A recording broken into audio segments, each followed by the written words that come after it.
I bought a new house in the mountains to finally be alone with nature. No noise, no people, just the wind in the treetops. Then my son-in-law called and said, "My parents are moving in with you. If you don't like it, move back to the city." I didn't say a word, but I left them a surprise that would turn their lives upside down. But before I continue, make sure you're subscribed to the channel and write in the comments, where are you watching this video from? We love knowing how far our stories reach. I spent 42 years working as a head nurse at a hospital in New York City. 42 years of double shifts, missed holidays, and sacrificed weekends. Every cent saved fueled a single dream, an isolated cabin deep in the Rocky Mountains, where silence would be my only company. When I finally signed the deed to that small piece of land, at 65 years old, I felt as though a 40-decade weight had been lifted from my shoulders. The property was modest. 2 bedrooms, a living room with a stone fireplace, a compact kitchen, and a porch that wrapped around the entire structure. But to me, it was a palace. "Congratulations, Ms. Helen," said Matthew, the realtor, handing me the keys. "You are now officially the owner of 5 acres of peace and quiet." The keys felt heavy in my hand, laden with promise. I drove to my new home that same afternoon, following increasingly narrow roads until the asphalt gave way to dirt. The cell phone signal gradually faded. First 4 bars, then 3, 2, 1, until it disappeared completely. Perfect. The cabin appeared after a bend, exactly as in the photos, but infinitely more beautiful in person. Red shingle roof, stone walls, a sturdy chimney, and nothing but intense green all around.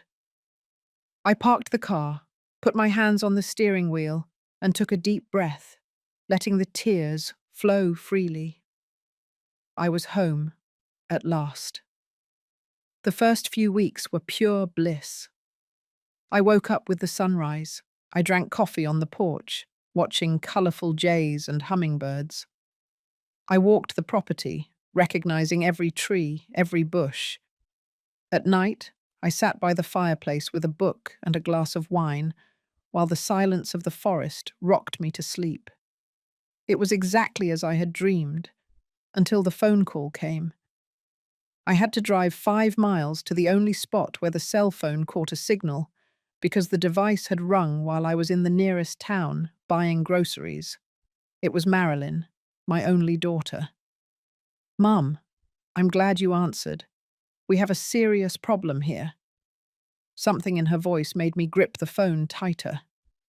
"What happened, sweetie?" "Robert's parents lost their house. Bank trouble. Something about missed mortgage payments. They're going to stay with you for a few months." The shock left me momentarily speechless. Robert had been my son-in-law for 15 years, a man who always treated me with polite distance. His parents, Stanley and Eleanor, were practically strangers to me. "Marilyn, I bought this house to be alone. It's tiny, it only has 2 bedrooms. Mum, they have nowhere to go. They are your grandchildren's grandparents." "But Robert is already organizing their move. They will arrive next week." I tried to argue, to explain that the house wasn't structurally suited, that the isolation wasn't good for older people with health issues, that I had saved for decades to have this space all to myself. But every objection was met with accusations of selfishness. "Honestly, Mum, I never imagined you could be so insensitive. They are Robert's parents. They would lose their dignity going to a nursing home." The call ended abruptly, leaving me stunned. I returned to my cabin feeling like I'd been punched in the stomach. They hadn't even asked if I agreed. It was an imposition, not a request. I couldn't sleep that night. I walked around the house, touching the walls, looking at the few pieces of furniture I had bought so carefully. Each piece had been chosen to complement my dream of peace and simplicity. And now, without my permission, strangers would occupy this space. The next day, I received another call, this time from Robert himself.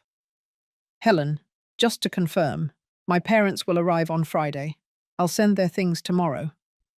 His voice was cold, as if he were speaking to an employee, not his wife's mother.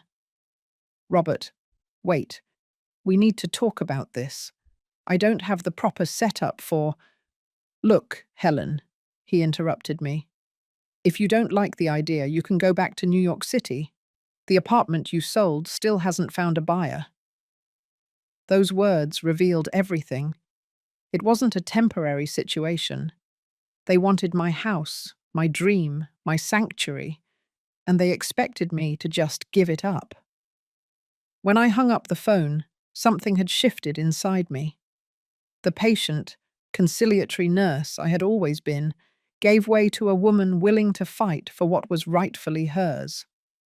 I wouldn't abandon my dream without a struggle. I took a notebook and started taking notes. I wouldn't act on impulse or emotion. I would plan every step with the same care and precision I had devoted to my patients for 4 decades. If they wanted a war, they were challenging the wrong strategist. First, I needed to understand exactly what was happening. Why would Robert's parents, who always seemed financially stable, suddenly lose their house? Why was my daughter, who always respected my independence, now pressuring me so intensely? There was more to this story than they were telling me. I drove to the nearest town, Flagstaff, Arizona, and settled into a small coffee shop with Wi-Fi. From there, I made some calls and did some investigating. Speaking with my former neighbor in New York City, I discovered something revealing. Helen, didn't you know? Robert lost his job 6 months ago. They sold one of the cars and have been behind on the condo payments. Marilyn is teaching extra classes to make up for it. This information changed everything. It wasn't just Robert's parents who were in trouble. It was the whole family. My cabin wasn't being requested out of necessity for my in-laws, but likely as an asset that could be sold or used as collateral for loans. Next, I called my former colleague, Paul, now an attorney specializing in real estate law. Helen, legally speaking, no one can force you to host people on your property, he explained. But family is complicated. Do you have all the deeds in order? I have everything, Paul. I saved for decades to buy this house. Then I suggest 2 things. First, document any communication about this matter. Second, do not leave the property under any circumstances until we speak in person. I thanked him for the advice, and as I sipped my coffee, a plan began to take shape. I wouldn't abandon my house, but I also wouldn't directly confront my daughter or son-in-law. Instead, I would create a situation where they themselves would abandon the idea. The next morning, I made another trip to Flagstaff. I visited the small-town veterinary clinic and partially explained my situation to Dr. Rivers, a kindly-looking gentleman who cared for the animals in the region. Dr. Helen, I understand your concern. We've actually had problems with snakes in the area this year, especially rattlesnakes. The excessive heat is bringing them closer to homes. I left the clinic with a vial of a harmless but rather strong-smelling product used to repel reptiles. I also bought some discarded snakeskins that the vet kept for studies. My next stop was the gardening store, where I purchased intensely smelling organic fertilizer and some plants known to attract insects. On the way back, I stopped at a hunting and fishing supply store, buying some small animal traps, the kind used only to capture animals alive without harming them. Back at the cabin, I implemented the first phase of the plan. I sprinkled the snake repellent at strategic points around the house, especially near the guest room and the bathroom. I placed the snake skins in places where they would be easily found, one under the guest room bed, another near the bathroom entrance. In the garden, I planted the insect-attracting species near the windows and spread the fertilizer generously. The smell was strong and unpleasant, but I knew it would fade in the coming days, remaining just long enough to cause discomfort. The traps were placed at strategic points on the perimeter of the house, not to catch animals, but to create the impression that the area was infested with small predators. Finally, I turned off the water heater and reduced the capacity of the filter that supplied the house, ensuring the water came out with a slight brownish color. Perfectly safe to drink, but visually unpleasant. When I was finished, I sat on the porch with a cup of tea, observing my work. There was nothing dangerous or permanent in what I had done. It was just an elaborate staging, designed to make the stay uncomfortable enough for them to give up on their own. On Friday, I prepared for the guests' arrival. I put on my best smile and waited on the porch. Around 3 hours after 12 noon, an unfamiliar car appeared on the dirt road, kicking up dust. Robert was driving, with Marilyn beside him. In the back seat, Stanley and Eleanor looked tense and out of place. I greeted them warmly as they parked. My daughter was the first to get out, rushing to hug me. "Mum, are you okay? You look tired." "I'm great, dear," I replied, maintaining the smile, just adapting to country life. Robert and his parents approached, with expressions ranging from discomfort to irritation. It was clear that none of them really wanted to be there. "Ms. Helen," Stanley extended his hand formally, "we appreciate your hospitality." Eleanor just nodded, her eyes scanning the cabin with obvious disapproval. "Let's go in," I suggested. "I made some coffee to welcome you." As soon as we entered, I realized the plan was beginning to work. Eleanor immediately wrinkled her nose. "What is that smell?" "Oh, it must be the natural fertilizer I use in the garden," I explained innocently. "The soil here needs extra nutrients. You'll get used to it in a few days or weeks." Robert examined the living room with a critical eye. "This place is smaller than it looked in the photos you showed." "It's cozy," I replied, pouring the coffee. "Perfect for one person. It will be a challenge to accommodate more people, but we'll do our best." I showed them around the house, saving the guest room for last. When I opened the door, I had to control my expression not to smile at the sight of Eleanor's horrified face as she saw the snakeskin partially visible under the bed. "What is that?" she shrieked, backing away. "Where?" I asked, leaning in to look. "Oh, another one. Sorry, we've been having a problem with snakes lately. The vet said it's normal this time of year.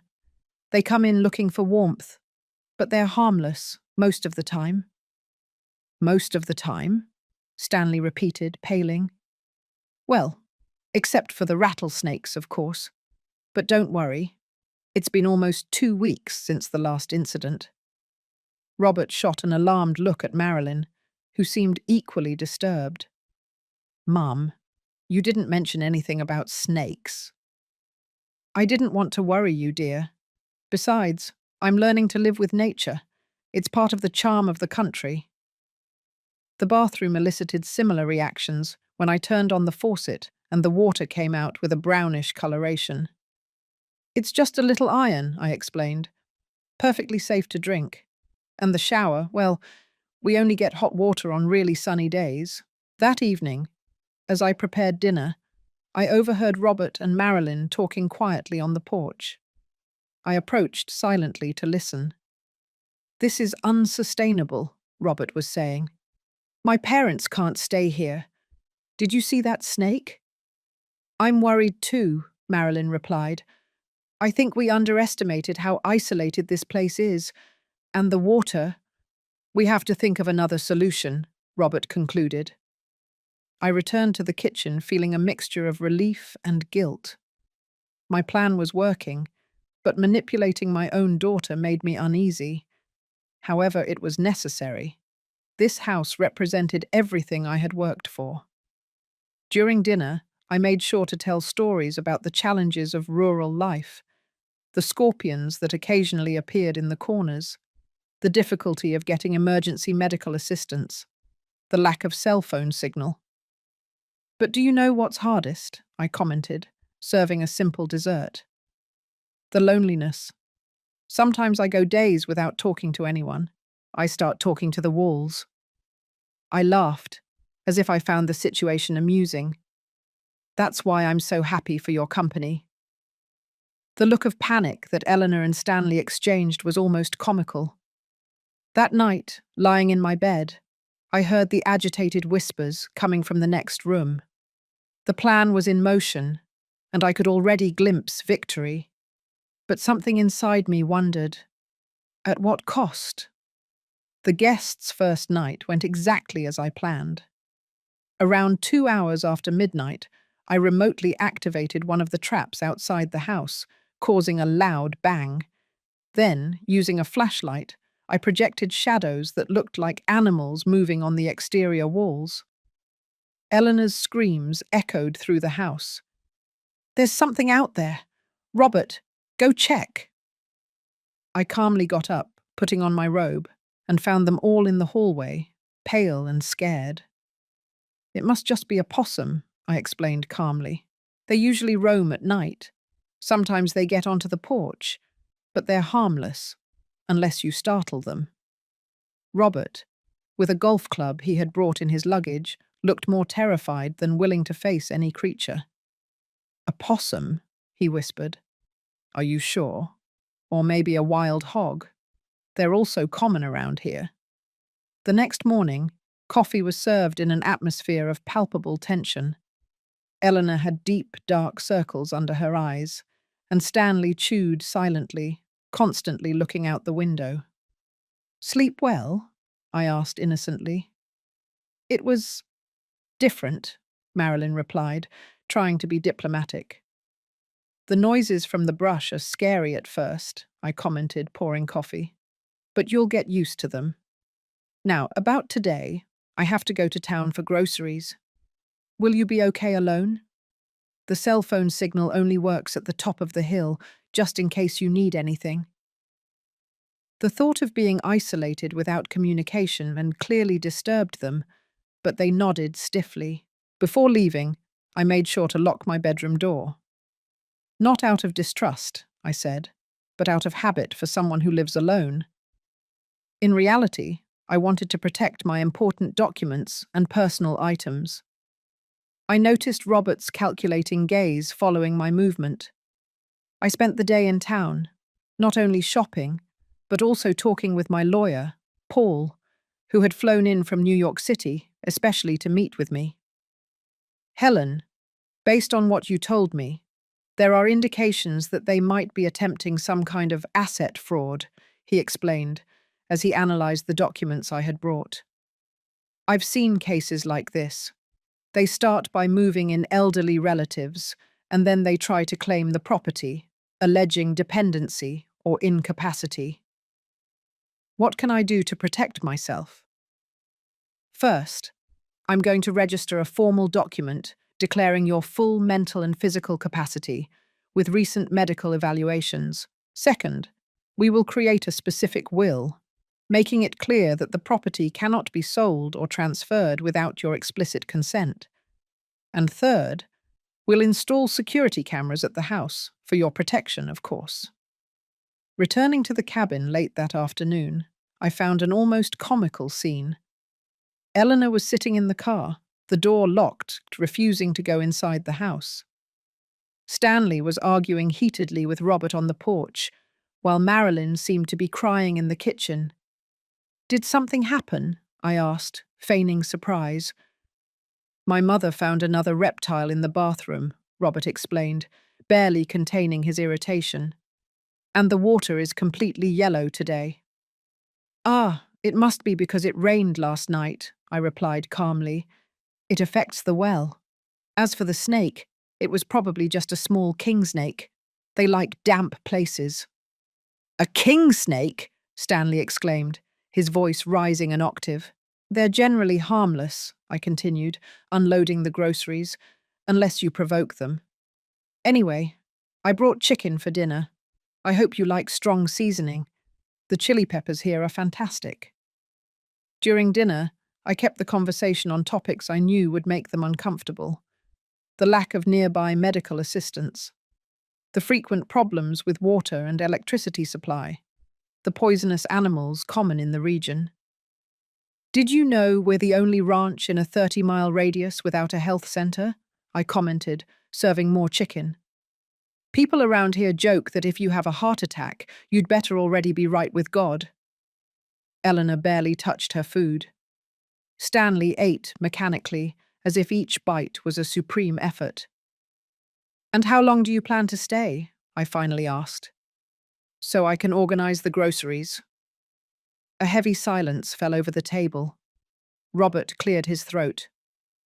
"Initially, we thought a few months, until their situation stabilized." "Wonderful," I exclaimed with exaggerated enthusiasm. "I've always wanted company. We can do so many things together. Tomorrow, I'll teach you how to identify wild mushrooms. There are some that are delicious, if you don't confuse them with the poisonous ones, that is." That night, the tension was so dense you could cut it with a knife. As everyone retired, I made sure to leave the front door unlocked. "Sometimes the neighbors show up in the middle of the night needing help," I explained. "Mr. Johnson lives 3 miles from here, and he has diabetes. I've helped him twice this month already." The next morning, I got up early and made strong coffee. I was setting the table when Robert appeared, looking as if he had slept even less than the day before. "Helen, we need to talk." "Of course, Robert. What's wrong?" He sat down at the table, running a hand through his hair in a gesture of clear discomfort. "I think we underestimated the peculiarities of rural life. My parents aren't adjusting well." "It's understandable," I replied, putting the teapot on the stove.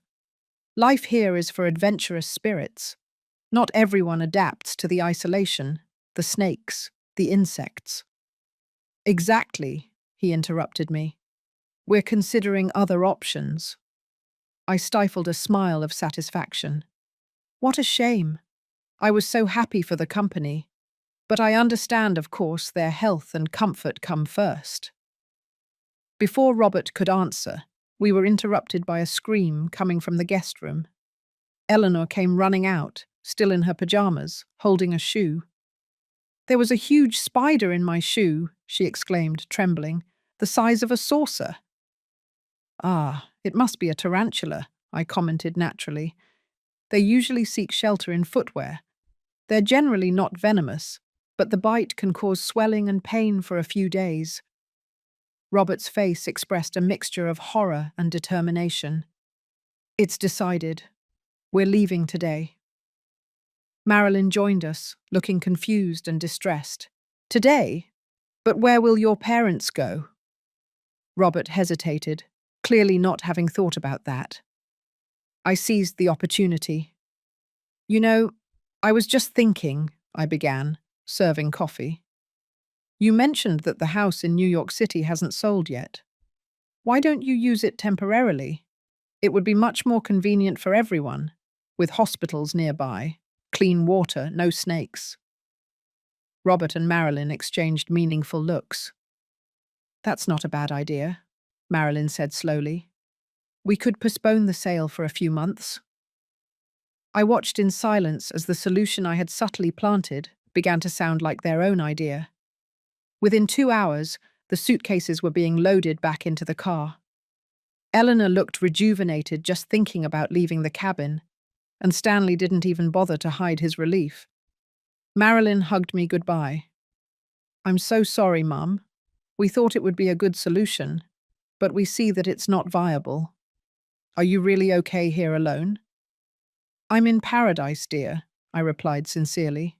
"This simple life is everything I ever wanted." As the car drove away down the dirt road, I felt a wave of relief and, at the same time, a pang of guilt. I had manipulated my own family with lies and tricks, but I had defended my dream, my small piece of heaven that I had conquered with the sweat of 42 years of work. I went into the cabin and began cleaning up the traces of my plan. I collected the snake skins, removed the repellent, and cleaned the water filter. As I worked, I noticed something that had gone unnoticed in the confusion of the last few days. A folder of documents left on the living room table. I opened it, and my heart froze. They were papers for the transfer of ownership, already with spaces for my signature. Robert had brought everything prepared, clearly expecting to convince me, or coerce me, into transferring the cabin to his and Marilyn's name. The discovery confirmed my darkest suspicions. It wasn't paranoia. They really were planning to take over my house. The need of Robert's parents was just an excuse to get a foot in the door. I sat on the porch with the documents in my lap, looking at the mountains in the distance. The battle had been won, but the war was just beginning, and I needed to be prepared. During the following week, I again enjoyed the silence and peace of my cabin, but with a sharp awareness that my victory might be temporary. I knew Robert well enough to know he wouldn't give up easily. The property transfer papers I found were just the beginning. I maintained daily contact with Paul, my lawyer, who was working to legally strengthen my position. I hired a private investigator, he informed me during one of our calls. We need to understand Robert's real financial situation and what other moves he might be making. I agreed with the measure, although I felt a pang of sadness at having reached this point. I never imagined my quiet retirement would involve investigating my own son-in-law. On a Wednesday morning, I received an unexpected phone call from Marilyn. "Mum, I need to talk to you in person. Can I come tomorrow?" Something in her voice put me on alert. It wasn't anger or manipulation, but a kind of resigned exhaustion. "Of course, dear. I'll come get you at the bus stop." "That won't be necessary. I'm driving." This surprised me. "Alone?" "Yes," she simply replied, and hung up. I spent the rest of the day in a state of vigilant anxiety, preparing the house and myself for whatever was coming. I called Paul and warned him, in case I needed immediate legal advice. Marilyn arrived early the next afternoon. When I saw her get out of the car, alone as she promised, I immediately noticed how tired she looked. She had lost weight, and her eyes carried a sadness that broke my heart. "Darling," I hugged her tightly. "It's good to see you." She returned the hug with an unusual intensity, as if she were holding back from breaking down. I made coffee, and we sat on the porch. For a few minutes, we just looked at the landscape in silence. "Mom," she finally began, "I know what Robert was planning." Her frankness took me by surprise. I expected denials, more manipulations, maybe even accusations. "What do you mean?" She sighed deeply. "The papers for the house transfer. I found copies in his office, along with some other disturbing documents." I put my cup on the table, giving her time to continue. "Robert didn't just lose his job. He ran up huge debts, gambling, risky investments. He used our house as collateral without consulting me. We're about to lose everything." My heart went out to my daughter, but I couldn't help but also feel a pang of validation. My suspicions were not unfounded. "He saw your cabin as a lifeline," she continued. "He planned to transfer the property, sell it quickly, and use the money to cover some of the debts. All this using his parents as an excuse." "And you knew about this?" She shook her head. The tears finally escaped. "Not all of it. He told me his parents needed temporary help. I only discovered the truth when I found the documents yesterday. We had an intense argument." I held her hand across the table. "I'm sorry, dear." "No, I'm sorry," she replied firmly. "I participated in this plan even without knowing all the implications. I pressured you to give up your dream. I never should have done that." We fell silent again, the weight of the revelations floating between us. "And now?" I finally asked. "I filed for divorce," she replied with a calm that seemed to have cost her a great deal to achieve. "Robert is desperate, and desperate people do terrible things. Later, I discovered he forged my signature on several documents. The information immediately alarmed me. He forged your signature? That's a crime, Marilyn." "I know," she replied, drying her tears with the back of her hand. "And it wasn't just that. I consulted a lawyer yesterday. He told me Robert opened a line of credit using our house as collateral without my consent. We are buried in debt I didn't even know existed." I took a deep breath, trying to process everything. Not only was my cabin at risk, my daughter was a victim of financial fraud perpetrated by her own husband. "And what do you plan to do now?" "First, make sure you are protected," she said, with a determination that reminded me of myself. "I came to warn you that Robert is furious. He knows he failed to get your cabin and blames me for not being more persuasive." A chill ran down my spine. "Do you think he might try something more direct?" "I don't know how far he'd go, but—" She hesitated. "I found notes about possible ways to prove you don't have the capacity to manage your own assets. He was looking into judicial guardianship." My blood ran cold. The tactic was more sinister than I had imagined. It wasn't just emotional manipulation, but an attempt to have me legally declared incompetent to take control of my assets. "He mentioned having a contact at the Guardianship Council for Seniors," Marilyn continued. "He talked about the possibility of requesting a forced psychiatric evaluation, alleging you are living in unsanitary conditions and exhibiting erratic behavior." "Based on what?" I asked indignantly. "On the snakes, on the water problems, on your choice to live in isolation. He would twist everything he saw here to create a narrative that you are unfit to take care of yourself." I reached for my phone. "I need to call Paul immediately. This is a serious threat." As I dialed, Marilyn put her hand over mine. "Mum, I didn't just come to warn you. I came to help you protect yourself." The conversation with Paul was brief and focused. I explained the situation, and he immediately suggested a series of defensive measures. "I'm going to get a full medical evaluation as soon as possible to document your full physical and mental capacity. I also suggest installing security cameras on the property and documenting any communication with Robert or his representatives. And, Helen, don't leave the cabin unoccupied for now. If you need to go out, ask someone trustworthy to stay on the premises." After hanging up, I explained the plan to Marilyn. To my surprise, she nodded determinedly. "I'll stay with you for a few days, and I know exactly when Robert plans to act. He has a meeting scheduled with that council contact for next Tuesday." "How do you know that?" A sad smile crossed her face. "He doesn't imagine I figured everything out. He still thinks I'm on his side, just annoyed." She left the calendar open on the computer. The meeting was marked as consultation on Helen's case. I spent the following days in a state of constant alert, alternating between preparing legal defenses with Paul and trying to provide some emotional comfort to my daughter. Marilyn swung between moments of fierce determination and periods of deep sadness, processing the betrayal she had suffered.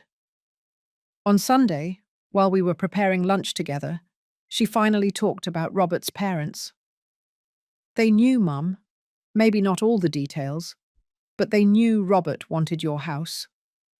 The story of their foreclosure was partially true. They really did lose their house due to debt, but not so recently. They had been living with Eleanor's sister for more than a year.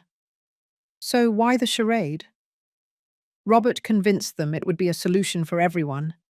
They would have a place to live. He would solve his financial problems with the sale of the cabin, And you, well, in his version, you didn't really need this place and would be better off moving back to the city.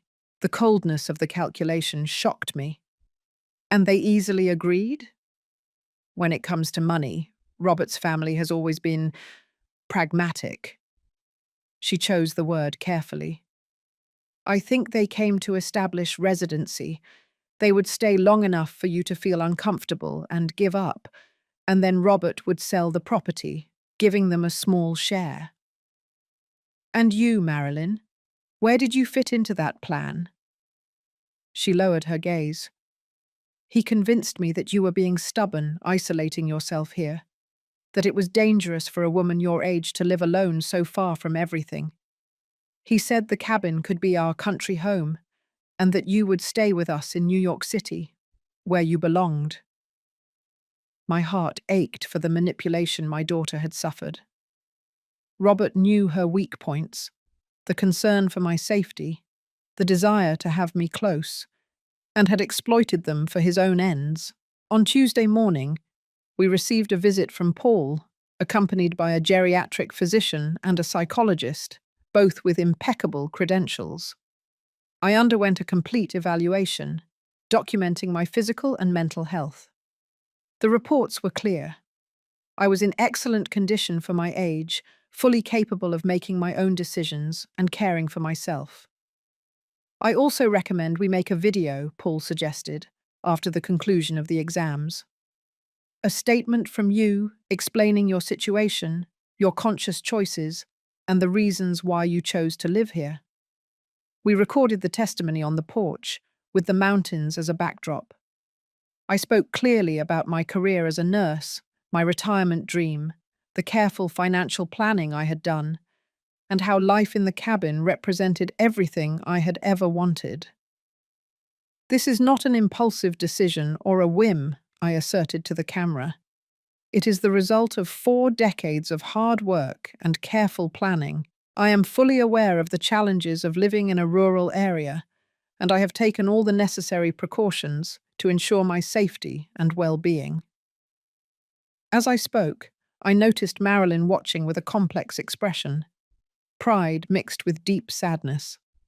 I realized she was seeing, perhaps for the first time, the full extent of my autonomy and determination. In the early afternoon, Paul left, taking all the necessary documentation to build our defense.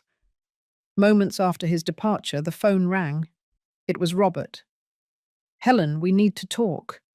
His voice sounded controlled, but with an underlying threat. "I'm worried about you living alone in that corner of the world." "I'm not alone, Robert.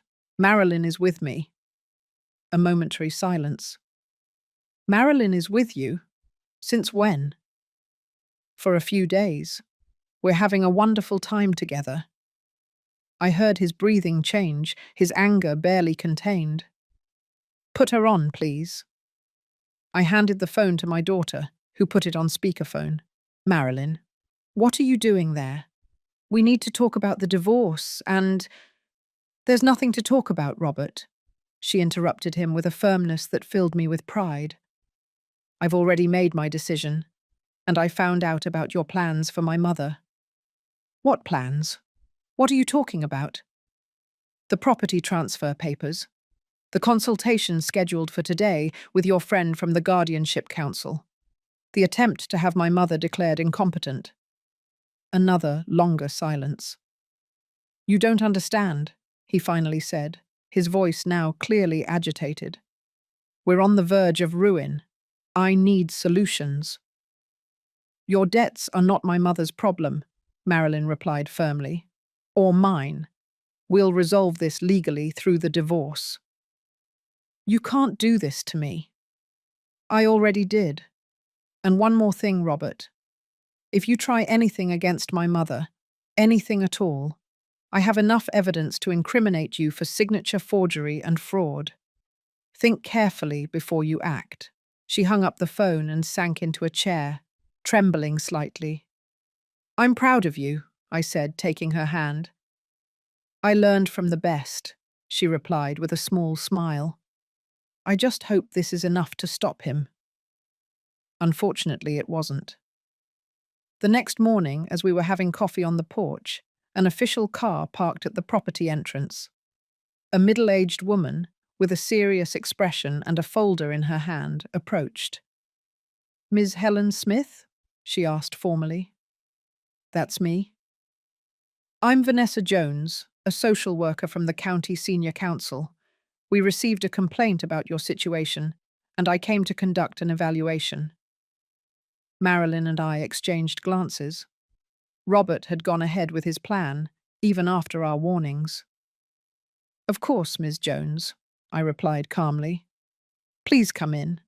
We were just having coffee. Would you like a cup?" The woman seemed momentarily taken aback by my receptiveness. "No, thank you. This will just be a formal visit." We led Vanessa inside the cabin, which was impeccably tidy. I noticed her professional eyes evaluating every detail. The cleanliness, the organization, the medications neatly arranged in the kitchen cabinet, the abundance of fresh food. "We received a complaint alleging that you are living in unsanitary conditions and possibly exhibiting mental confusion," she explained, consulting her notes. "Interesting," I replied, maintaining my composure. "And who made that complaint?" "I cannot reveal that, but it was a concerned family member." Marilyn stepped forward. "It was my husband, Robert Brown, wasn't it? We are in the process of divorce, and he is trying to gain control of my mother's assets." The social worker didn't confirm it, but her look revealed that Marilyn was right. "Ms. Jones," I continued, "anticipating this type of situation, I prepared some documents that I would like you to examine." I handed her the complete medical report, the psychological evaluation, and a copy of the video recording, all organized in a folder. "As you can see, I underwent exhaustive medical and psychological evaluations less than 24 hours ago. The professionals attested to my full capacity. I also have the contacts of my lawyer here, who is aware of this situation." Vanessa examined the documents with increasing surprise. "This is very complete," she observed. "We rarely see complaints answered with such meticulous documentation." "It's not a coincidence," Marilyn explained. "We knew my husband would attempt something like this. He forged my signature on financial documents and is trying to take control of my mother's property, alleging her incapacity." The social worker frowned, clearly not expecting this level of preparation and counterclaim. "I understand. Well, I still need to complete my evaluation, but these documents will certainly be taken into consideration." I spent the next hour answering Vanessa's questions, demonstrating my lucidity and autonomy. I showed her the cabin, explaining the security systems I had installed, the stock of food and medications, my plan for medical emergencies. When we returned to the porch, she seemed satisfied. "Ms. Helen, based on what I saw today and the documentation presented, I find no evidence to corroborate the allegations in the complaint. You seem perfectly capable of caring for yourself and managing your assets." "Thank you for your fair assessment," I replied. Before leaving, Vanessa hesitated, as if considering whether she should say something more. "If you'll permit a personal comment, Ms. Helen, it's rare to see a person your age so well prepared and organized. You clearly planned every aspect of this move with exceptional care." 42 years of planning, Ms. Jones," I replied with a smile. "When you wait that long for a dream, you leave nothing to chance." After her departure, Marilyn and I hugged, finally allowing ourselves to feel the relief of having overcome another barrier. But we both knew the war was far from over. "He won't give up easily," Marilyn said, as we watched the social worker's car drive away. "Especially now, knowing I'm against him." "Then we'll continue to protect ourselves," I replied, with the determination that had sustained me throughout my life. Together. That evening, as we prepared dinner, I received a message from Paul. "I registered all the documents. Your property is legally bulletproof. No one can challenge it without facing a full judicial process. I showed the message to Marilyn, who smiled with relief. One less problem. But I knew from the determined gleam in her eyes that she was thinking about the next step, not just defending herself, but fighting back. In the following week, Paul presented me with a complete legal strategy. In addition to protecting my property, he was prepared to initiate action against Robert for attempted fraud and coercion. We have enough evidence of his intentions, he explained during a video call. The property transfer papers, the false complaint to the senior counsel, Marilyn's forged signatures. We can initiate criminal proceedings if we want. I looked at my daughter, who was listening attentively beside me. The decision would mainly affect her. What do you think, Marilyn? She took a deep breath. Part of me wants to see him face all the legal consequences, but another part, we have the girls to think about. Criminal proceedings against their father would be traumatic. Paul nodded understandingly. There is a third option. We can use the threat of legal action as leverage for a divorce settlement. He relinquishes any claim to your house, takes full responsibility for the debts he incurred, and we don't proceed with the criminal charges. And my cabin? I asked. How do we guarantee he won't try again? I've already taken care of that, Paul replied. I set up an irrevocable trust. The property is legally protected and can only be transferred under the conditions you specified. To Marilyn after your passing, or to your granddaughters in case Marilyn is no longer alive. Not even you can alter those conditions now. The news brought me immense relief. My small paradise was finally secure. There's one more thing, Paul continued. We investigated Robert's debts. He owes money to dangerous people, Helen. Some of the money came from loan sharks. This revelation brought a new dimension of concern. Robert was not only desperate for money, but potentially dealing with criminals. What does this mean for our safety? Marilyn asked, visibly alarmed. It means we have to be extremely cautious, Paul replied. I suggest the two of you don't stay alone for now. I hired a private security guard who can remain on the property while we resolve this situation. Initially, I resisted the idea of having a stranger in my sanctuary, but Marilyn's safety was a priority. I accepted Paul's recommendation. John, the security guard, arrived the next day. A middle-aged man, discreet and professional, a former state trooper with personal protection experience. He settled into a small room attached to the garage, almost imperceptible except for his reassuring presence. I won't interfere with your routine, Ms. Helen, he assured me. I'm just here as a precaution. His presence proved to be providential just 3 days later. It was almost midnight when the silent alarm on the property went off.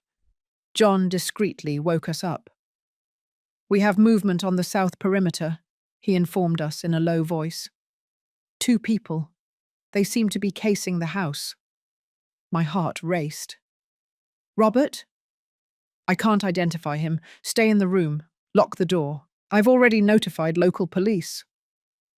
John silently disappeared, moving like a shadow to check the situation. Marilyn and I stayed in my room, the door locked, listening intently. After what seemed like an eternity, we heard agitated voices, followed by the sound of a car speeding away. Minutes later, John returned. It was 2 men, he explained. It wasn't Robert. From their behavior and the equipment they carried, they were professionals, probably debt collectors. Oh my gosh, Marilyn whispered. Did they come here for him? More likely they came to assess the property, John replied. People like that usually investigate all potential assets before making a direct approach. The police arrived half an hour later, documented the incident, and swept the area. They didn't find anyone, but they reinforced security on the nearby roads for the rest of the night. I couldn't sleep. Sitting in the kitchen with Marilyn, both drinking tea to calm our nerves, I reflected on how my peaceful sanctuary had been transformed into a war zone. "This has gone too far," I finally said. "Robert put not only my possessions, but our physical safety at risk." Marilyn nodded, her face pale in the dim light. "We need to resolve this definitively, Mum. We can't live in fear." The next morning, Paul was informed of the incident and immediately intensified his efforts. "I'm going to contact Robert today," he declared. "He needs to understand the gravity of the situation." While we waited for news, Marilyn and I tried to maintain some normality, continuing our daily routines under John's discreet surveillance. The tension was palpable, but I refused to be driven out of my own home by fear. On the third day after the incident, Paul brought us surprising news. Robert accepted all the conditions, he announced during our daily video call. No objections, no additional claims. He will assume all the debts, relinquish any right to the house in New York City, and committed never to interfere again in matters related to Helen's property. "Why the sudden change?" Marilyn asked suspiciously. "Apparently he had an encounter with his creditors," Paul explained. "I don't have details, but from what I understood, it was persuasive enough to make him seek an immediate solution." I exchanged glances with Marilyn. We both knew what persuasive probably meant when it came to loan sharks. "Is he physically okay?" I asked, surprising myself with the concern. "Yes, as far as I know. Scared, but unharmed, and much more cooperative." The settlement papers were signed 2 days later. Robert appeared at Paul's office in New York City, while Marilyn and I signed our part in the nearest town. There was no direct contact, which was a relief. With the agreement finalized, I felt a huge weight lift from my shoulders. My cabin was secure. Marilyn was legally protected. The debts would be Robert's exclusive responsibility. After a week without incidents, John deemed it safe to end his surveillance, although he installed a reinforced security system before leaving. "The property is well protected now, Ms. Helen," he assured me.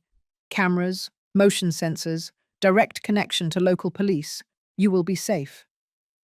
I sincerely thanked him for his protection, feeling that I had gained not only a security guard, but a friend. With the legal situation resolved and security established, Marilyn and I finally had time to reflect on the future. She had taken a leave of absence from the school where she taught in New York City, but the period was coming to an end. "What do you plan to do now, dear?" I asked one evening as we shared a bottle of wine on the porch. She contemplated the stars for a moment before answering. "I don't want to go back to New York City. There are too many painful memories there, and the girls need stability. I've been thinking about looking for a position at the local school." The idea of having my daughter and granddaughters nearby filled me with joy, but I tried to contain my enthusiasm. "Are you sure? That's a huge change. And what about the girls? How do they feel?" "They love coming here. They've always asked to spend more time at Grandma's farm," she smiled. "And honestly, Mum, after all this, I realize how valuable it is to have you close, not as a dependency, but as a partnership." That night, we planned the transition. Marilyn would sell the house in New York City as soon as the divorce was finalized. With the money, she would buy a small house in the town nearest my cabin. The girls would attend the local school, and she would look for a teaching position. "It won't be the same life we had," she acknowledged, "but maybe it will be better." 2 weeks later, we received a visit from my granddaughters, Leah and Bree, 12 and 9 years old. Robert had agreed to let them spend the weekend with us, a small test for the new reality we were building.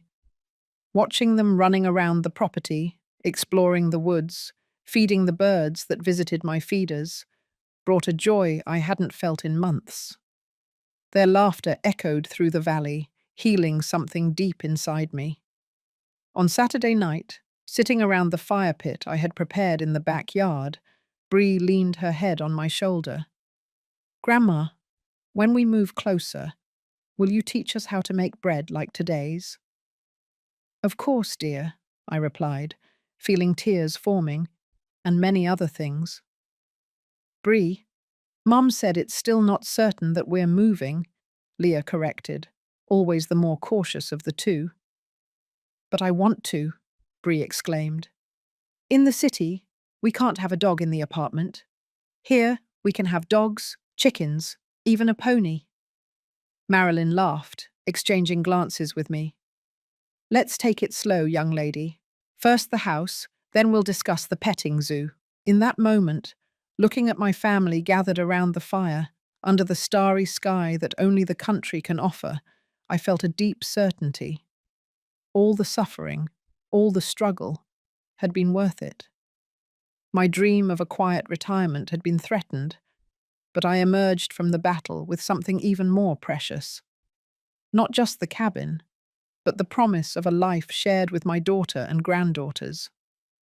A legacy of strength, determination, and love that would endure long after I was gone. The next day, as I waved goodbye to the car taking my granddaughters back to the city, I made a silent promise to myself. This property, conquered with so much sacrifice and defended with such determination, would become the safe haven my family deserved, and no one would ever take it from us again. The seasons changed, bringing new rhythms to our life. Autumn arrived with its golden afternoons and cool nights, perfect for sitting on the porch with a blanket on my knees, watching the leaves dance in the wind. Marilyn's divorce was finalized in October, faster than expected thanks to Robert's unusual cooperation. The house in New York City was immediately put up for sale, with 3 interested buyers in the very first week. Apparently, Robert had moved to the south, seeking to start over away from the debts and the past. He called to talk to the girls, Marilyn told me one evening. He sounded different, more humble, maybe. He said he's working at his cousin's company in Florida. Do you think he's really changed? She considered the question for a moment. I don't know. Maybe the scare was strong enough to shake him. Or maybe it's just a new strategy. Either way, I'm keeping my distance, but allowing contact with the girls. They deserve to have a father, even if he's imperfect. In November, we found the perfect house for Marilyn and the girls. A cozy 3-bedroom home in the small town of Sedona, Arizona, just 20 minutes' drive from my cabin. The yard was spacious, with room for the vegetable garden Leah wanted so much, and for the dog Bree kept mentioning. The local school had a vacancy for a science teacher, Marilyn's area, starting in the new school year in February. Everything seemed to fit together like pieces of a puzzle finally finding its form. The move happened in December, with the help of Paul and his wife Anne, who flew in from New York City especially for the occasion. In 2 days, the house was set up and cozy, ready for its first Christmas. It's smaller than we were used to, Marilyn commented as we hung lights on the small Christmas tree. But I feel like I can breathe here. I understood exactly what she meant. Sometimes, smaller spaces offer more freedom than the mansions that imprison us with their demands and maintenance. Christmas was simple and perfect. We prepared dinner together, with the girls helping to decorate the gingerbread cookies. We sang carols around the table, and for the first time in many years, I felt completely at peace.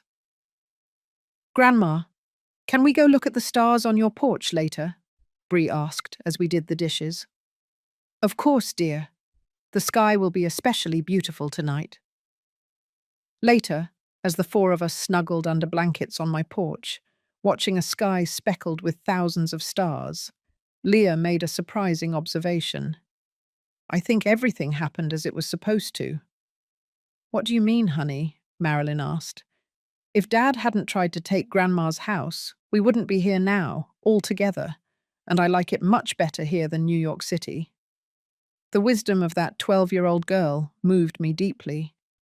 Indeed, the adversities had paved the way for a new life that we might never have imagined or chosen on our own. January brought heavy rains that transformed the landscape into vibrant shades of green.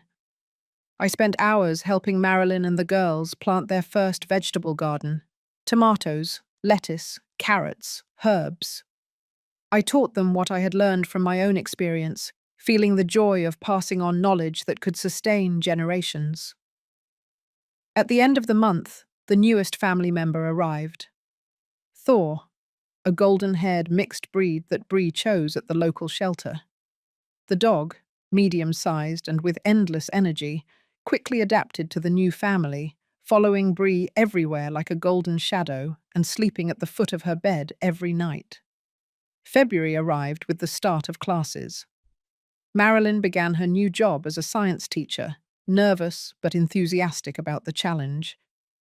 The girls entered the local school, initially apprehensive. They soon made friends who helped them with the transition. Life began to find a quiet, comforting rhythm. It was during this period that I began to think more about the future of the property.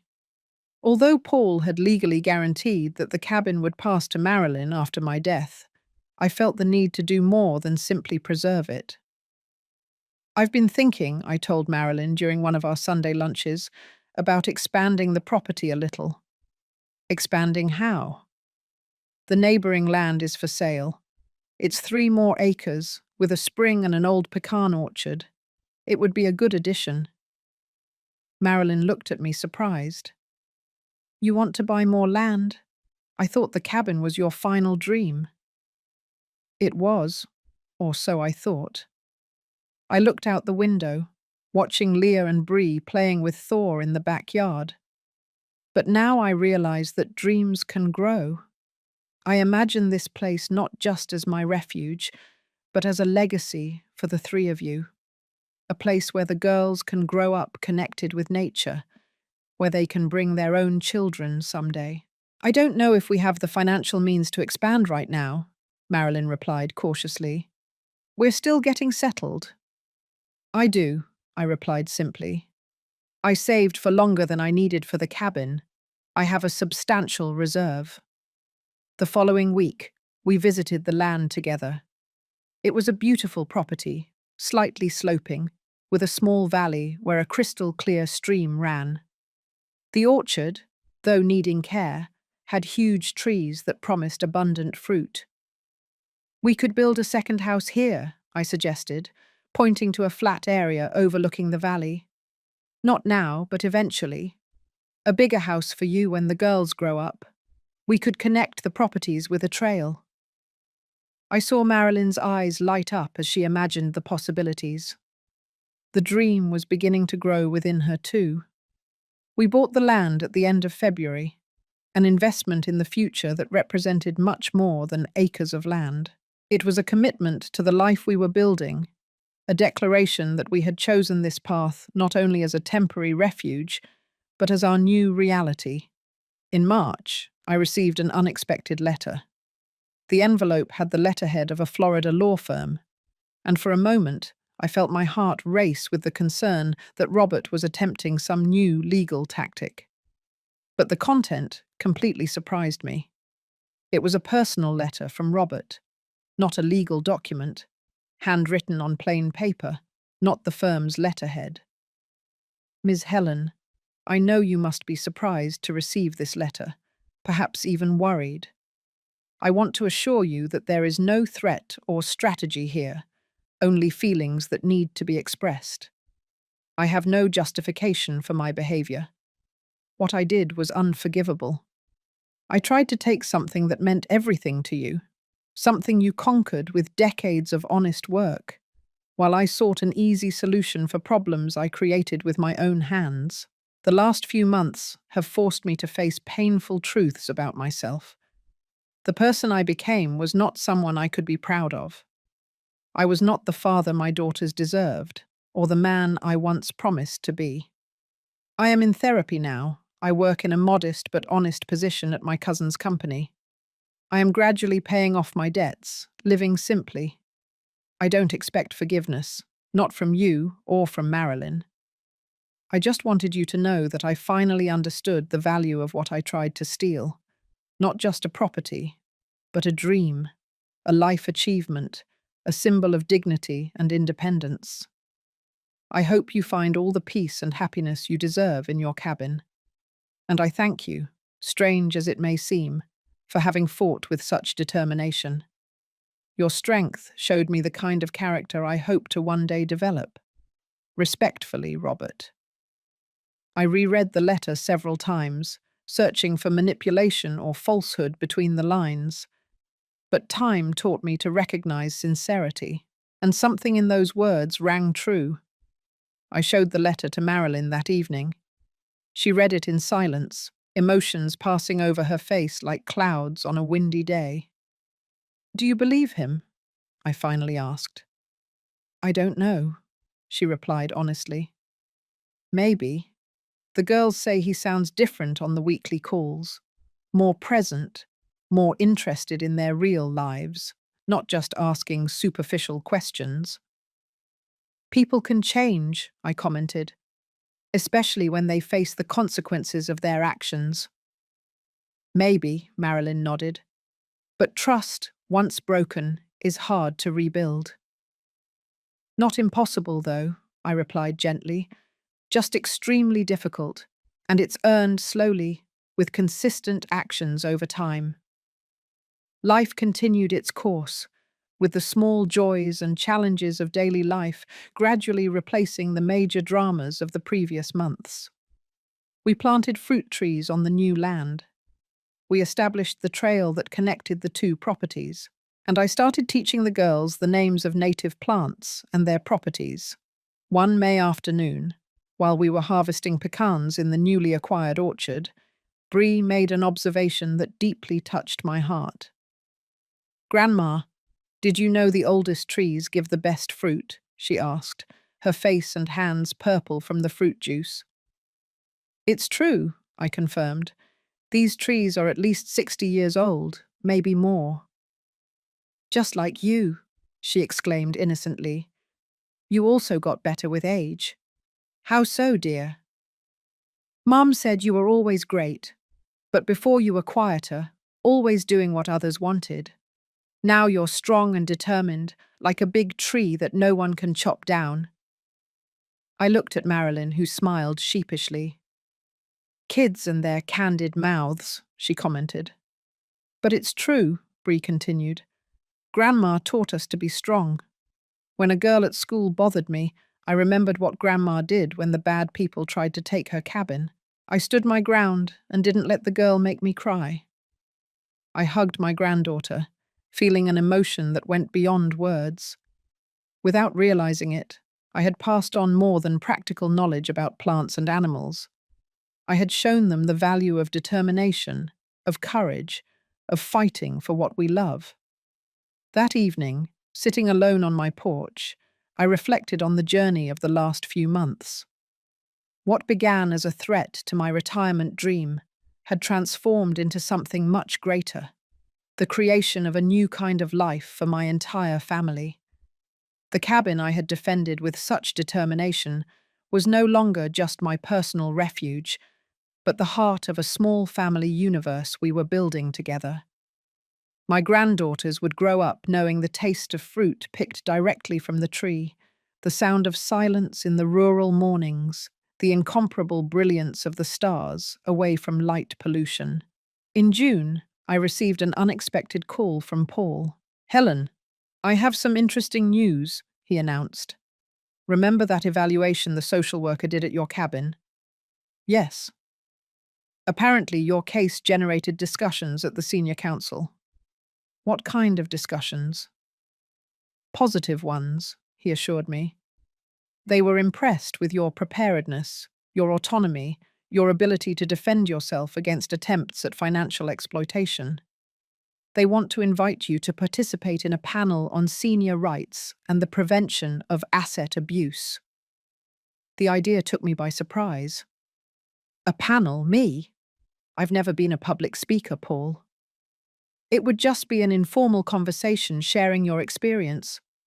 Many seniors face similar situations and don't know how to protect themselves. Your story could help them.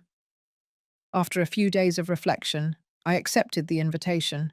The event would take place in August in the closest big city for an audience of approximately 50 people. Seniors from the region, social workers, lawyers specializing in senior law. Marilyn offered to accompany me. I can help you organize your ideas, Mum. You have a lot to share. In the following weeks, we worked together preparing my presentation. It wouldn't be a formal speech, but I wanted to be clear about the main points I wanted to address.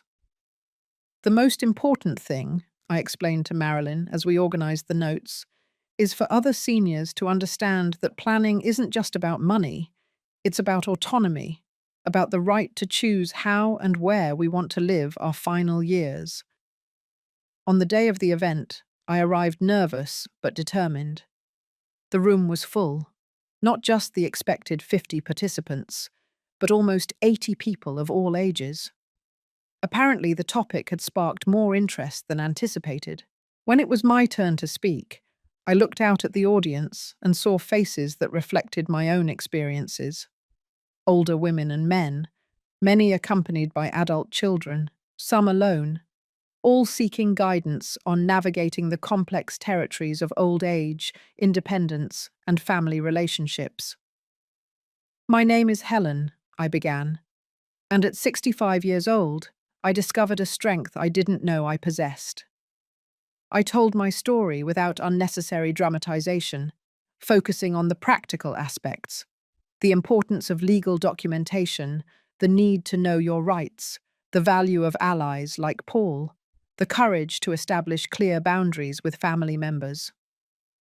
Many of us were raised to always give in, always accommodate, always prioritize the wishes of others above our own, I explained. Especially the women of my generation. We are told that it's selfish to think of ourselves, that we must sacrifice our dreams for the dreams of children and grandchildren. I noticed several nods of recognition in the audience. But there came a moment when I realized a fundamental truth.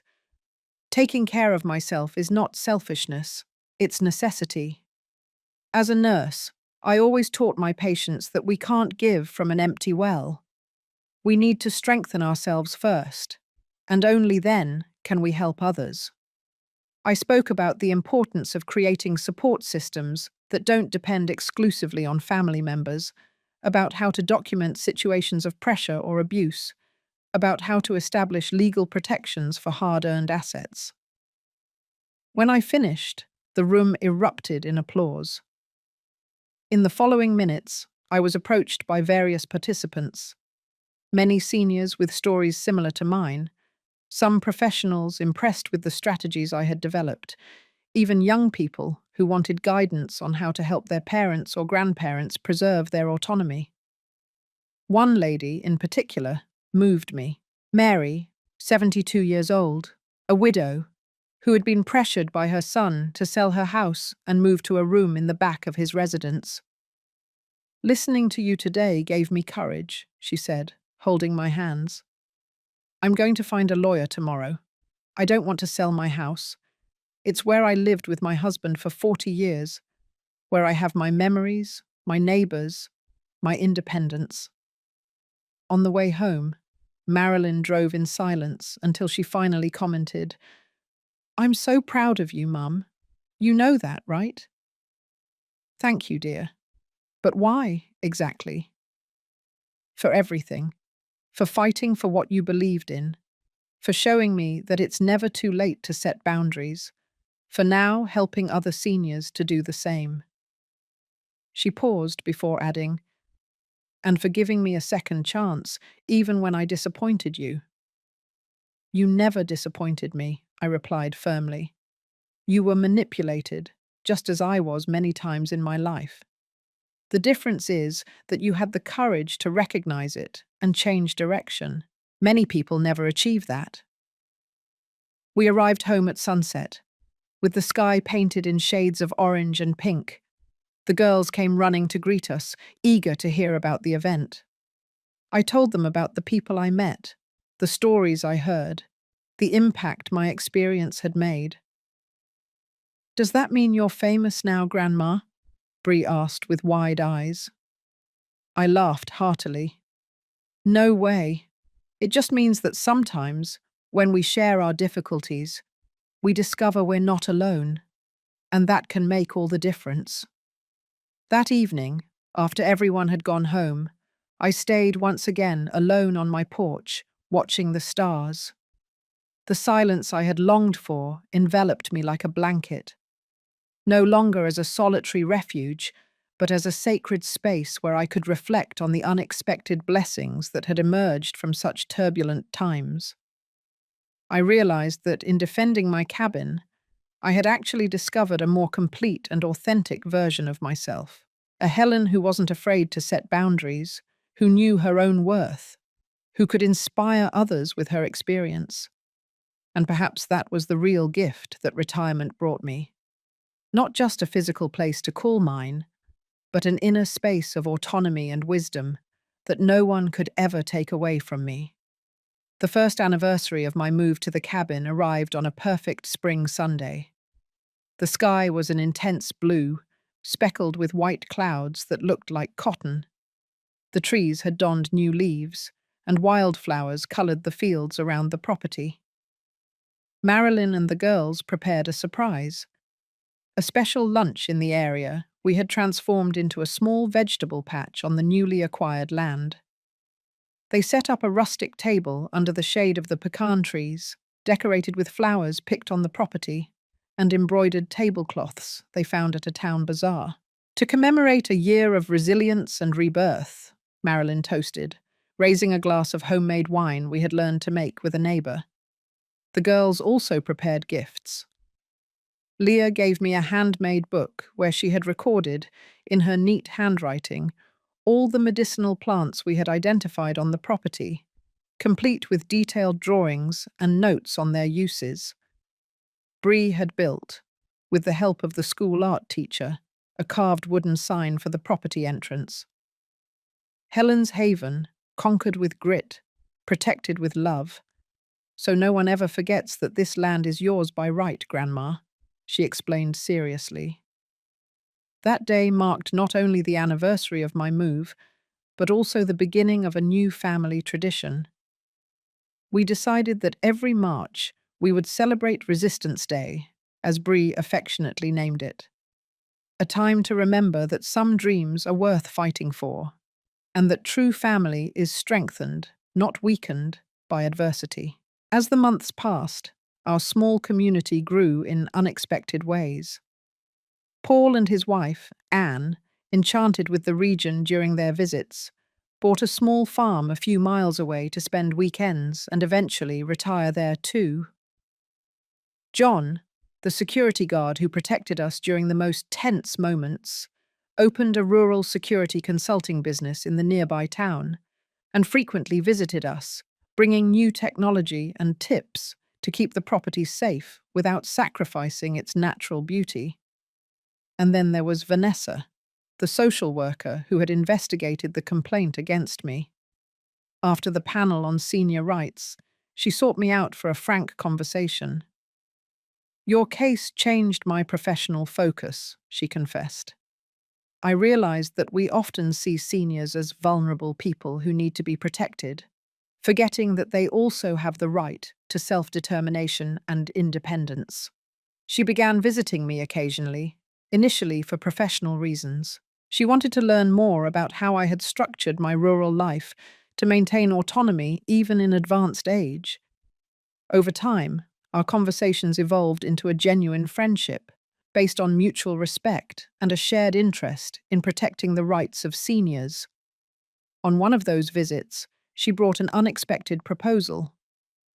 "Helen, we're developing a pilot program at the Senior Council focused on preventing financial abuse and promoting autonomy. I would like you to consider being a volunteer mentor, sharing your experience with other vulnerable seniors." The idea took me by surprise. A mentor? Me? I don't have training for that, Vanessa.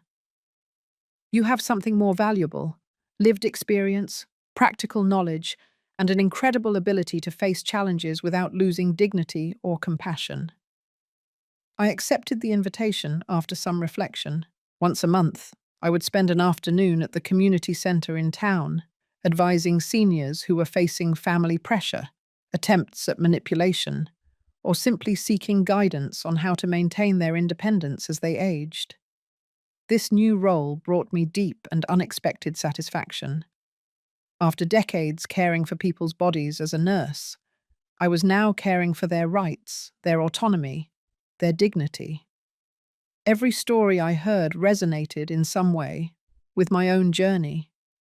Every small victory I witnessed, a senior woman who managed to keep her house against her children's pressure, a gentleman who learned to manage his own finances after years of dependency, reminded me that my own struggle had been worthwhile not only for me, but for all those who were inspired by it.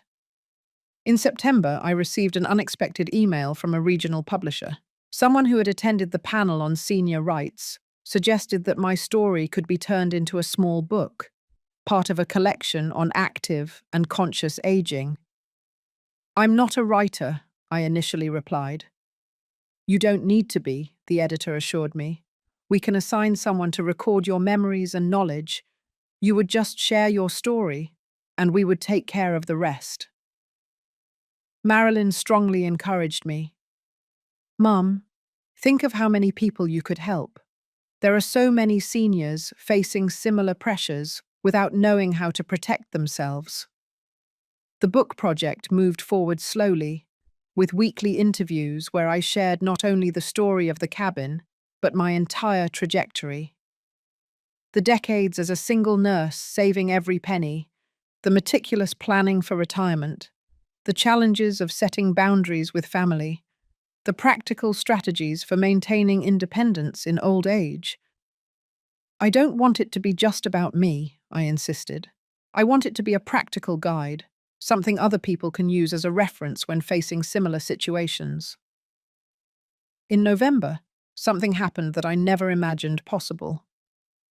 Marilyn sought me out with an expression undecided between worried and hopeful. "Robert called. He wants to visit the girls here, if you allow it." My first instinct was to immediately refuse. The memory of his attempts to take my property was still vivid. But seeing Marilyn's expression, the complexity of her emotions, the evident desire for her daughters to maintain some relationship with their father, I realized I needed to consider more than just my own feelings. "Do you feel comfortable with that?" I asked. "I still don't completely trust him," she replied honestly. "But the girls miss him, and he has made an effort in recent months. He calls regularly, sends small but meaningful gifts, shows genuine interest in their real lives. I think he deserves a chance to show he's truly changed." After much reflection, I agreed to the visit, but with clear conditions. Robert would stay in town, not at our homes. The meetings with the girls would happen in public places, or at Marilyn's house, never on my property. And there would always be a trusted adult nearby, not to ostentatiously supervise, but to ensure the emotional safety of everyone. When the day arrived, I confess I was tense. I watched from Marilyn's kitchen window as the rented car parked in the driveway. Robert got out, carrying 2 small wrapped packages. He was thinner, with slightly greying hair at the temples. His face had an expression I didn't immediately recognize, but later identified as humility, something I had never associated with him. The girls ran to hug him, and for a moment, I saw something genuine in his response. The real emotion of a father reuniting with his daughters after months of separation. I stepped away from the window, giving them privacy for that moment. Later, when Marilyn invited me to join them for afternoon tea, I found Robert in the living room. Our eyes met briefly before he lowered his gaze. "Ms. Helen," he greeted me formally. "Thank you for allowing this visit. It means a lot to me to be able to see the girls." "They missed you too," I replied neutrally. An awkward silence followed, broken only when Bree ran in to show me the gift she had received. a small but good quality telescope. Dad said that here in the country, away from the city lights, I'll be able to see many more stars than in New York City, she explained excitedly.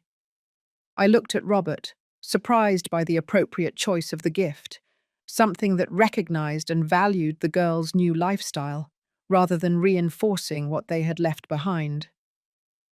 That was an excellent choice, I commented, allowing myself a small smile. We have fantastic skies here. The visit lasted 3 days. Robert remained respectful and distant with me, focusing his attention on his daughters. On the last night, after the girls went to sleep, he asked to speak with Marilyn and me. I know words don't mean much after everything that happened, he began, visibly nervous. But I want you to know that I am genuinely remorseful, not just for what I tried to do, but for who I became. He spoke about his therapy process, about the work with his cousin that was teaching him humility, about the financial control program he was following to pay off his debts. I don't expect immediate forgiveness or trust. I know I need to earn them back with time and consistency. I just want the chance to be a present father to my daughters and perhaps, eventually, someone you don't completely despise. Marilyn and I exchanged glances. There was sincerity in his words, but we also knew that the real test would come with time. The girls need their father, Marilyn finally replied, and you have made an effort in recent months. We will continue to allow visits, as long as you maintain this responsible behavior. That's all I ask, he replied with evident relief. A chance to prove I can be better. When Robert left the next morning, I watched from the window as he said goodbye to his daughters with long hugs. There was a fragility in him that I had never noticed before, an awareness that everything he held most precious could be lost through his own actions. In the months that followed, he kept his word, visiting regularly and remaining respectful of the boundaries we established. He wasn't perfect, but he was visibly trying. The girls flourished with their father's presence in their lives, even if it was now in a different capacity. In March of the second year, we again celebrated Resistance Day, our commemoration of the anniversary of my move to the cabin. This time, the event was bigger. Paul and Anne came from New York City. John brought his new girlfriend. Vanessa participated enthusiastically, and even Robert was invited, although with some initial hesitation on my part. As everyone gathered around the table in the orchard, I looked at that improbable group. People that destiny had brought together through circumstances that initially seemed only painful, but which ended up creating meaningful connections. Marilyn raised her glass for a toast. To my mother, Helen, who taught us that some dreams are so important that they are worth fighting for with all your strength, who showed us that setting boundaries is not selfishness, but self-love, and who proved that it's never too late to discover your own strength. As everyone raised their glasses, a deep emotion washed over me. The path had been difficult, full of unpleasant surprises and challenges I never imagined facing at 65 years old. But looking at my expanded family, not only by blood ties, but by connections of respect and mutual support, I realized that I had received much more than just the cabin I had dreamed of so much. I had received a new beginning, a second chance to live authentically, setting healthy boundaries and cultivating relationships based on true respect, not empty obligation or emotional manipulation. My book, The Age of Resilience: How to Protect Your Dreams and Dignity in Your Senior Years, was published in the fall of that year. It didn't become a national bestseller, but it found its audience, salty. Seniors looking for inspiration to defend their autonomy, professionals working with the elderly, family members seeking to better understand the needs and rights of their older loved ones. The talks and counseling sessions at the community center continued, now complemented by a small support group for seniors facing family pressure. We called the group Voices of Experience, a name that recognized not only the vulnerability that comes with age, but also the wisdom and courage we accumulate over decades of life. One afternoon, returning from one of those sessions, I found Bree sitting on my cabin porch, waiting for me. At 10 years old now, she had become an observant and sensitive child, often seeking my company for conversations that were surprising in their depth. "Grandma," she began as soon as I sat down beside her. "At school, the teacher asked us to write about our hero. Can I write about you?" The question took me by surprise, causing a lump in my throat. "Me? Dear, I'm nobody's hero, just a stubborn old woman who didn't want to give up her corner." She shook her head with conviction. "That's not true. You showed that even when people try to make you believe you don't deserve something, you can fight for what is yours. That's being a hero." I hugged her, unable to respond with words. How could I explain to a child that the true heroism was in people like her mother, who had the courage to recognize manipulation and start over? Or in so many seniors I met at the community center, facing challenges much greater than mine with dignity and perseverance? "If you want to write about me, I'll be honored," I finally replied. "But remember that the real hero of our story is your mother, who had the courage to start anew and build something new for you." Bree smiled, satisfied with my answer. "I can write about both of you. The teacher said we can have more than one hero." The seasons continued their relentless cycle. Winter arrived with cold morning and fogs that enveloped the cabin like a protective blanket. On the coldest nights, we sat around the fireplace, sometimes just me and my thoughts, other times with Marilyn and the girls sharing stories and planning the future. One of those plans began to take concrete shape with the arrival of spring. The idea arose during one of the Voices of Experience group meetings, when several participants expressed a desire to live in a place like my cabin, but feared the isolation and practical challenges. "What if we created a community?" suggested Mary, the lady who had sought me out after the panel on senior rights. "Not a nursing home or retirement home, but a place where independent seniors could have their own homes, but close enough for mutual support." The idea resonated strongly with me. Discussing it with Vanessa, Paul, and Marilyn, we began to develop a concept for Senior Village.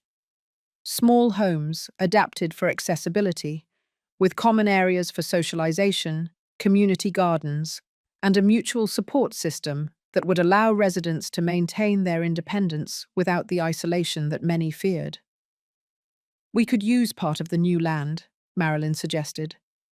"The area near the main road would be perfect, accessible, but without interfering with your privacy." The project grew quickly, attracting the attention of social investors and the local government, who saw it as an innovative solution for the region's aging population. With the help of Paul for the legal issues, Vanessa for the social aspects, and an architect specializing in senior design, the blueprints for Resilience Village began to take shape. "I like the name," Mary commented during one of the planning meetings. "It reminds us that aging well is an act of resistance in a society that tries to make us invisible." In the midst of all these developments, I received a surprising call from Robert. It was the first time he had contacted me directly since his visit. "Ms. Helen," he began hesitantly, "I hope I'm not bothering you." "You're not, Robert. What can I do for you?" "Actually, I'm calling to offer help. I heard about the Resilience Village project through the girls. I now work with systems development, and I thought I could contribute by creating a digital platform to connect residents with each other and with local services." The offer took me completely by surprise. "Why would you do that?" There was a pause on the other end of the line. "Because I need to do something to make up for the harm I caused. Not just to you or Marilyn, but to restore my own sense of dignity." And because it's a project that would benefit people like my own parents, who are now aging without having planned properly. After consulting with Marilyn and the others involved in the project, we accepted Robert's offer. He would be a remote collaborator, developing the digital system without needing direct involvement in the project administration. It was a small gesture of reconciliation. Not complete, perhaps it never would be, but a recognition that people can change and that reparation, even imperfect, has value. When the third anniversary of my move to the cabin arrived, we celebrated not only my personal journey, but also the start of construction for Resilience Village. The groundbreaking ceremony brought together people from all over the region, hopeful seniors, supportive family members, professionals dedicated to the cause. I was invited to give a brief speech, something that would have terrified me a few years earlier. But now, with the confidence that comes from lived experience and the certainty of my own worth, I felt comfortable before the small audience. When I bought this cabin at 65 years old, I thought I was looking for a place to hide from the world, I began. A refuge, where I could finally live in peace without the demands of others. What I didn't realize was that I was, in reality, starting the most important journey of my life. I looked at the faces around me. Marilyn, the girls, Paul, Vanessa, John, Mary, and so many others who had become part of my life in these years. The real gift of my retirement was not the solitude I sought, but the community I found when I finally learned to set healthy boundaries. When I understood that valuing myself was not selfishness, but the necessary foundation for genuine relationships. I pointed to the model of the future Resilience Village, displayed near the ceremony site. This project represents everything I learned on this journey. That independence does not mean isolation, that aging with dignity is a right, not a privilege, and that even in our golden years, we can still create, build, transform, not only our lives, but the world around us. The small audience applauded warmly. I noticed tears in the eyes of many, not of sadness, but of recognition, hope, and possibility. Later that night, while everyone was celebrating with food and music in the large clearing we had prepared, I found a moment of quiet on my cabin porch. The sun was setting slowly, painting the sky in shades of orange and pink, the same colors I had admired that first day, 3 years ago. Leah, now 15, and showing signs of the strong woman she would become, found me there. "Are you okay, Grandma? You seem thoughtful." "I'm great, dear. Just reflecting on how life takes unexpected turns." She sat down beside me, both of us watching the sunset in a comfortable silence. "Do you know what I admire most about you, Grandma?" she finally asked.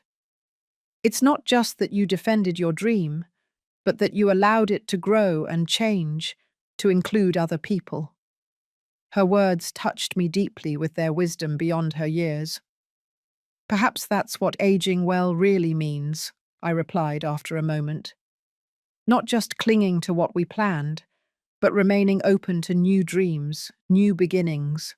Like Resilience Village," she observed. "Exactly. A dream I never imagined having, born from circumstances that initially seemed only painful." We sat there until the first stars began to appear in the darkening sky, silent witnesses to the improbable journey that had brought me here. It wasn't the quiet retirement I had imagined during those long years of hospital shifts. It was something more complex, more challenging, richer in experience and human connection than I could ever have planned.